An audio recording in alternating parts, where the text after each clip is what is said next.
नमस्कार, मैं खुशी सिंह और आप देख रहे हैं श्री न्यूज। चलिए आपको रुक कराते हैं उत्तर प्रदेश की कुछ खास खबरों की ओर। पहली खबर मुजफ्फरनगर से सामने आ रही है। मुजफ्फरनगर के मुस्लिम बहुल्य क्षेत्र में स्थित शिव मंदिर में करीब 50 साल बाद यज्ञ का आयोजन किया गया। ये मंदिर लंबे समय से खंडर में था, जिसे स्वामी यशवीर महाराज के पुनः जागृत किया और शुद्धिकरण किया। यज्ञ में हिंदू समाज के लोग शामिल हुए और मुस्लिम समुदाय ने महाराज पर पुष्प वर्षा की। इसी दौरान सुरक्षा के लिहाज से पुलिस प्रशासन अलर्ट था और एसएसपी व्योम बिंदल तथा तहसीलदार राधेश्याम गौड़ भारी पुलिस बल के साथ मौके पर मौजूद रहे। 1970 में स्थापित ये मंदिर अब फिर से श्रद्धालुओं के लिए खुल गया है। देखिए, ये 1970 में इसकी स्थापना हुई थी और यहाँ हिंदू बस्ती थी, लेकिन वे किसी कारण से यहाँ से पलायन कर गए और 35 वर्ष से यहाँ पूजा अर्चना नहीं हो रही थी। हमें जानकारी मिली कि यहाँ पर हिंदू तो रहते नहीं, लेकिन हमने सोचा भाई हिंदू नहीं रहते लेकिन हमारा धर्मस्थल है तो ये जागृत होना चाहिए। उसी बात को दृष्टिगत रखते हुए हमने आज 35 वर्ष के पश्चात यहाँ पर हवन पूजन करके अपने इस शिव मंदिर को जागृत किया है और 2-4 दिन में समाज के लोग बैठेंगे, सनातन धर्म के विचार विमर्श होगा, फिर उसके पश्चात यहाँ पर मूर्ति स्थापित होगी, प्राण प्रतिष्ठा कार्यक्रम होगा और भंडारा भी होगा। मुस्लिम लोगों ने पुष्प वर्षा किया है महाराज जी, क्या कहना चाहेंगे? देखिए, मुस्लिम लोगों ने जो यहाँ हमारे ऊपर और सनातन धर्म के जो लोग आए थे उनके ऊपर पुष्प वर्षा की है। पहले तो मैं उनका धन्यवाद करूँगा और ये भी बताना चाहूँगा कि जब मुस्लिम लोगों के अंदर ये भावना आ जाती है कि हम हिंदुओं के ही संतान हैं, हमारे पूर्वज पहले हिंदू थे, जब ये भावना आ जाती है तो फिर परमात्मा की कृपा से वे हिंदुओं पर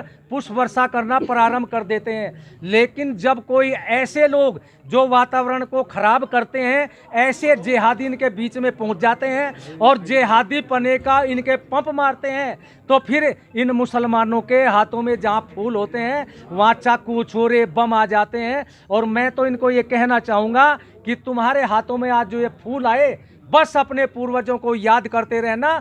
जैसा कि आपको ज्ञात है, आज यहाँ पर स्वामी यशवीर महाराज द्वारा पूजा करने का कार्यक्रम था। इसके मद्देनज़र श्रीमान वरिष्ठ पुलिस अधीक्षक महोदय के निर्देशानुसार यहाँ पर बहुत ही जो है सख्त कानून व्यवस्था की गई है ताकि किसी भी तरह का जो अनटवर्ड इंसिडेंट हो वो यहाँ पर ना हो। स्पेशल व्यवस्था की थी सर इसके लिए? देखिए, मैं ये कहूँगा कि यहाँ पर जो थाना कोतवाली नगर की पुलिस है उसने खुद भी बहुत अच्छी व्यवस्था की थी। उसके अतिरिक्त यहाँ के जो स्थानीय निवासी हैं उनका भी हमें बहुत कोऑपरेशन मिला। इनफैक्ट आप जो देखेंगे सजावट वगैरह है, यहाँ के जो लोकल मेंबर हैं और जो लोकल लोग हैं उनके साथ मिलकर व्यवस्था की गई है।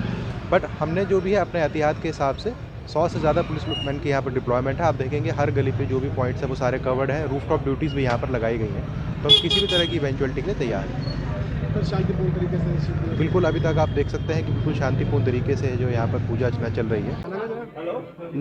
नरेंद्र पवार, संयोजक हिंदू संघर्ष समिति जी। आज यहाँ मंदिर का शुद्धिकरण किया गया है, तो इस तरह की व्यवस्था थी और क्या कहना चाहेंगे? देखिए, बहुत ही हर्ष का विषय है। आज हमारे जनपद में पूज्य स्वामी यशवीर जी महाराज के द्वारा जो हमारे पूज्य स्थान है, जो कई दशकों से खंडित पड़े हुए थे, और उन्हें जीवंत करने का जो कार्यक्रम पूज्य यशवीर जी महाराज के द्वारा किया गया, हम उन मुहिम में उनके साथ हैं। पूरा हिंदू समाज में आज बहुत ही खुशी का विषय है कि हमारे कई दशकों से खंडित पड़े हुए मंदिर को जीवंत कर यज्ञ हवन का कार्यक्रम किया गया और हम इसके लिए प्रशासन का धन्यवाद करते हैं जिन्होंने पूरा सहयोग किया। स्थानीय जो निवासी हैं उनका भी हम आभार प्रकट करते हैं जिन्होंने सहयोग किया। लेकिन अगर धर्म की आड़ में, धर्म के नाम पर कोई हिंदुओं के मान बिंदुओं से खिलवाड़ करने का प्रयास करेगा। ये जी कि देखो, हमारे आने से पहले यहाँ से सब चले गए थे हिंदू समाज के लोग। एक घर रह रहा था, वो हमने लिया था और हमने जिस वक्त चले हमने कहा भैया ये मंदिर छोड़ के जा रहे हैं आप। कल्ला जी एक ये पंडित है सामने में, इन पे इसका इंचार्ज है और जब इसका मकान बिक जाएगा तो हम इसे ले जाएंगे उठा के। वो ले नहीं गए, कोई बात नहीं, लेकिन हम इंशाल्लाह जैसी भी हमसे बन सकी साफ़ सफाई कली चुनना वो हमने कराया और आज भी इंशाल्लाह जिस तरीके से भी है हम साथ हैं भाई आपके। चलिए, कितना पुराना मंदिर था ये? 54 साल पुराना जी, सन 1970 का बना हुआ और 92 तक फिर यहाँ रहे। वो पूजा अर्चना करी उन्होंने, उसके बाद में यहाँ कोई पूजा अर्चना नहीं हुई। किसी त्यौहार पर आ जाते हैं वो लोग और यहाँ पानी जल चढ़ाते हैं और चले जाते हैं। अच्छा, इतने सालों से किस तरह की व्यवस्था चल रही थी यहाँ पर? व्यवस्था कौन कर रहा था साफ सफाई के लिए? साफ़ सफाई सब हम गली वालों ने करी जी, झाड़ू कूड़ा साफ़ सफाई हम ही करते हैं। और कली चुन्ना जो कराया मेंबर साहब ने 1-2 दफ़े, अच्छा जी ईंटें गिर गई थी इसकी 2-4, वे भी लगवाए, प्लास्टर भी कराया। व्यवस्था तो आप लोग देख ही रहे हैं, पूरा मुस्लिम और हिंदू समाज एक साथ मिल कर के, जो हमारे यहाँ पर मंदिर था एक बहुत पुराना, वो यहाँ पर उसकी देखभाल के लिए कोई नहीं थे हिंदू समाज के लोग, लेकिन आज यहाँ पर जो है एक तरीके से यज्ञ वगैरह जो कर रहे हैं, सारे मुस्लिम समाज के लोग खड़े होकर के इस बात का सबूत दे रहे हैं कि हमें किसी भी प्रकार की कोई ऐतराज़ वाली बात ही नहीं है, क्योंकि भाई मंदिर है तो मंदिर ही रहेगा, जहाँ मस्जिद है वो मस्जिद है। बहुत सारी जगह ऐसी भी है जहाँ पर एक भी मुस्लिम समाज का व्यक्ति नहीं रहता, लेकिन वहाँ पर मस्जिद कायम है, हम लोग जाते हैं नमाज़ पढ़ने के लिए, किसी तरह की कोई हमने तो देखा नहीं कोई आपत्ति उठाता हो। तो इसी तरीके से जब यहाँ पर मंदिर है, अगर ये लोग आकर के यहाँ पूजा अर्चना कर रहे हैं तो हमें क्या दिक्कत है भाई?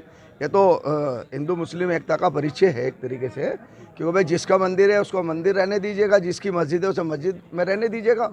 ये राजनीतिक मामला जो चल रहा है, केवल कुछ चंद लोग ही इसको आग में घी डालने का काम कर रहे हैं, वरना कोई हिंदू मुस्लिम का कोई मामला ही नहीं है। अच्छा, देखा गया है कि मैं नदीम खान। जी नदीम साहब, यहाँ पर एक पुराना मंदिर है, 50 साल से ज़्यादा पुराना मंदिर है, और उसका आज शुद्धिकरण किया जा रहा है, तो आज में किस तरह से आपने स्वागत किया, और आप मेंबर भी हैं? यहाँ के जिम्मेदार लोगों ने सभी स्वागत किया है, मैट बिछवाए हैं, जो आप देख रहे हैं, झालरों का इंतज़ाम किया है, पुष्प वर्षा की है, और एक भाईचारा एक संकेत दिया है जो हमेशा मुस्लिम समाज देता है, वही संदेश दिया है। जितने हिंदू भाई आए थे सबके ऊपर आपने पुष्प वर्षा की है? ये सबके ऊपर पुष्प वर्षा की है। 1970 में स्थापित किया था, 1988-1992 में अपनी मर्जी से चले गए थे वो लोग जो थे। 3 सैनी समाज के मकान थे, 3 खटीक समाज के, 1 पंडित जी का मकान था, 1-2 गढ़रियों समाज के थे लोग, तो जो चले गए थे वो लोग सब। तो अब जैसे दोबारा से इसका शुद्धिकरण? नहीं, यहाँ पे टोटल जहाँ हिंदू समाज यहाँ रहता था, इससे कुछ ही दूरी पे मेरा घर है, वहाँ पर। आज 54 साल बाद मंदिर का शुद्धिकरण हो रहा है, किस तरह देखते हैं 54 साल से मंदिर की कौन देखभाल कर रहा था और क्या स्थिति रही है? 1991-92 के बाद यहाँ पूजा अर्चना नहीं हुई। अब महाराज जी ने निर्णय लिया कि वहाँ पे पूजा अर्चना होनी चाहिए, तो आज बहुत ही सौहार्दपूर्ण तरीके से आप देख रहे हो, मुस्लिम समाज ने भी इसका स्वागत किया है और बहुत सौहार्दपूर्ण तरीके से यहाँ पे पूजा अर्चना हो रही है।